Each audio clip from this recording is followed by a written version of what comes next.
இனிமே கண்ணை மூடிட்டு கடலை எண்ணெய் வாங்கலாம். ஏன்னா மந்த்ரா கடலை எண்ணெய் இதயத்தின் தயாரிப்பு. வறுக்க பொரிக்க ஏன் எல்லா சமையலுக்கும் மந்த்ரா தான். மந்த்ரா கடலை எண்ணெய், அபார ருசி, ஆரோக்கியமான உடல் நலம்.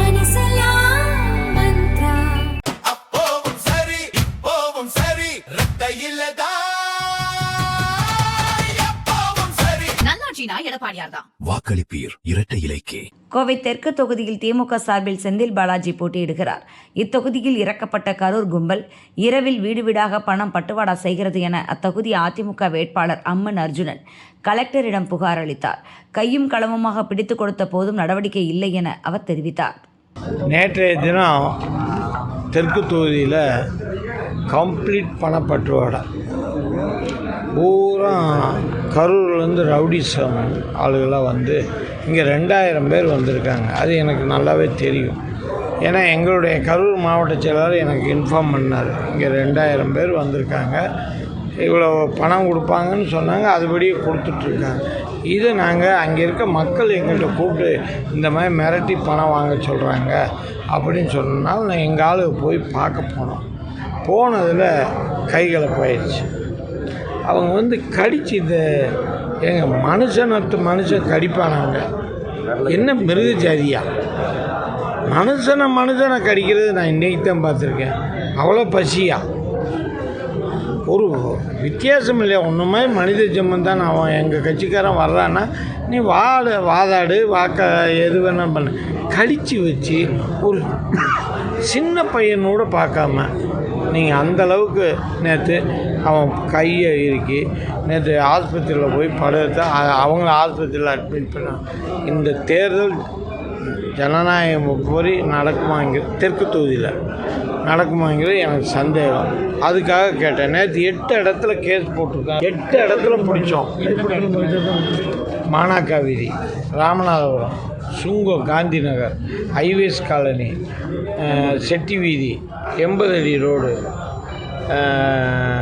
காந்திபுரம், இப்படி எல்லா இடத்துல அதை பரவாயில்ல எல்லா இடத்துலையும் கொடுத்துட்டாங்க. எவ்வளோ பணம் கொடுக்குறாங்க? ஓட்டுக்கு எவ்வளோ கொடுக்குறாங்க? ஓட்டுக்கு 5000 ரூபா கொடுக்குறோம். பரிசு பொருள் ஏதாவது கொடுக்குறாங்களா? அது போக பரிசு பொருள் இன்னி கொடுக்க போகிறாங்களா?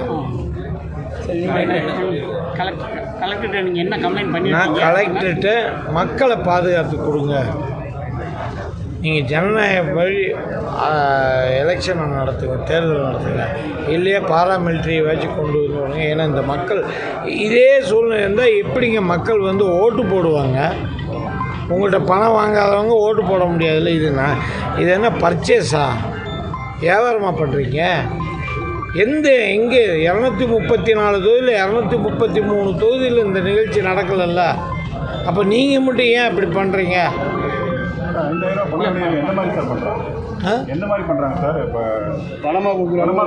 பணமாகவே அதெல்லாம் கவலையே படாங்க. 10-500 ரூபா நோட்டு தான் கொடுக்குறோம். வீட்டுக்கே வந்து வீட்டில் போய் தண்ணியை குடித்து வாங்காதவங்கள கொஞ்சம் அன்பு பேசுகிறோம், அப்புறம் ஒரு மரத்தில் விடுறாங்க. நாங்கள் எல்லாத்தையும் நாங்கள் பிடிச்சி அதை விட பிளைன்ஸ் கோடு என்ன சார் சொன்ன உடனே வரணுமா இல்லையா? எந்த பிளைன்ஸ் கோடும் நேற்று இல்லை. 2 இந்த தொகுதிக்கு பிளைன்ஸ் கோடு இவங்க முன்னக்கூடியே சொல்லிட்டாங்க. என்ன சொல்லிட்டாங்க? நாங்கள் இன்றைக்கி இந்த மாதிரி பட்டுவாடா பண்ண போகிறோம், நீங்கள் எல்லாம் அமைதியாக சைலண்ட் மோடுக்கு போங்கன்ட்டாங்க. அதனால் ஒரு ஃபோன் பண்ணால் 2 மணி நேரம் கழித்து தான் அங்கே பிளைன்ஸ் கோடு வருது. அதுக்குள்ளே பிடிச்சி கொடுத்த ஆளை நம்ம போலீஸ்கிட்ட சொன்னால் எங்களுக்கு பிளைன்ஸ் கோடு தான் சார் பார்க்கணும், நாங்கள் பார்க்கக்கூடாது. அந்த மானாக்கா வீதியில் 8 பேர்த்த பிடிச்சாங்க எங்கள் ஆளுங்க. நான் போகும்போது 5 பேர் காரில் ஏறி உட்கார வச்சுருக்காங்க. அது மட்டும் உங்களுக்கு எப்படி அதிகாரம் வந்துச்சு? பிளைன்ஸ் கோடு இல்லாமல் 3 பேர் பணத்தோடு இருந்தோன்னு அவங்களே நாங்கள் பார்க்குறோம் அப்படியே விரட்டி விட்டாங்க. போலீஸு சுத்தமாக இன்னும் திராவிட முன்னேற்ற கழகத்தில் கைக்கூலியை கைப்பாவையாக வேலை பார்க்கும்.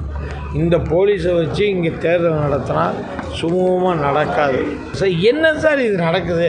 இது என்ன ஹிட்லர் முசோலினி ஆட்சி நடக்குதா சார்? மக்கள் வாக்களித்த என்னையும் மக்கள் தான் சார் வாக்களித்தாங்க. நாங்கள் புறவழி இதில் உள்ளே வந்துட்டேன்னா என்ன சார் மக்களை நம்ப மாட்டேறீங்க? மக்கள் ஓட்டு போட்டோம். நான் எதையும் ஈஸியாக சந்திக்க தயார். வெற்றி தோல்வி நம்ம கையில் இல்லை, மக்கள் தீர்ப்பு தான் மகேசன் தீர்ப்புன்னு எங்கள் புரட்சித் தலைவர் எம்ஜிஆர் சொல்லியிருக்கார். நாங்கள் அதுக்கு கட்டுப்படுறோம். ஏன் நீ பயப்படுற? ஏன் இவ்வளோவெல்லாம் பர்ச்சேஸ் பண்ணணும்னு ஆசைப்படுற? உனக்கு தில்லு இருந்தால் அந்த மாதிரி பண்ணி மக்கள் ஓட்டு போட்டுன்னு சொல்லு. கேட்டால் இப்போ என்ன சொல்லுறோமா, நான் ஒன்றும் பண்ணலேம்பார். இப்போ இந்த பேட்டியை பார்த்துட்டு அதைத்தான் சொல்லுவார். நேற்று புளியகுளம் ஸ்டேஷனு கதை ஒரு போலீஸுக்கே பாதுகாப்பு இல்லை. எங்கள் 5 அட்வொகேட்டாக இங்கே கம்ப்ளைண்ட் கொடுக்குறாங்க.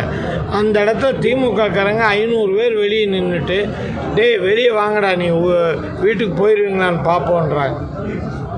என்ன சார் இது? என்ன சார்? ஒரு இடத்துல 1,38,000, ஒரு இடத்துல 80,000, ஒரு இடத்துல 50,000, ஒரு இடத்துல 28,000. சார், அண்ணா திமுகவோ தேசிய ஜனநாயக கூட்டணியோ இந்த இதில் கால் பண்ணிச்சு. எங்களுக்கு மக்கள் மேலே நம்பிக்கை இருக்குது சார். நாங்கள் மக்களை சந்திக்க தயார் சார். மக்கள் என்ன தீர்ப்பு கொடுத்தாலும் நாம் தலைவணங்குவோம் சார். மக்களுக்காக நாங்கள் இருப்போம் சார். ஆனால் இந்த குறுக்கு சாலை ஓட்டுறதெல்லாம் எங்களுக்கு கிடையாது சார். எங்களுடைய ஜீன்லேயே இல்லை சார். இன்றைக்கி ஒரு நிகழ்ச்சி ராமநாதபுரத்தில் பெரியார் நகரில் கவுன்சிலர் அம்மா வீட்டில் உட்காந்து அப்படியே கொடுத்துட்ருக்கு. எங்கால் போய் பிடிச்சி அந்த கேட்டை பூட்டியாச்சு. 8:05க்கு ஃப்ளையிங் ஸ்குவாடுக்கு ஃபோன் பண்ணால் 11:05க்கு வர்றாங்க. வந்து அங்கே பணமே இல்லைன்ட்டாங்க. அதுக்குள்ளே அந்த ஆள் எப்படி பின்னாடி வெளியே போயாச்சு. தப்பிக்க வைக்கிறதுக்கு ஃப்ளையிங் ஸ்குவாடு முதல் காரணமாக. அது என்ன சார், நேற்று அவ்வளோ நைட்டில் 2 ஃப்ளையிங் ஸ்குவாடு அவ்வளோதான் இருக்கா?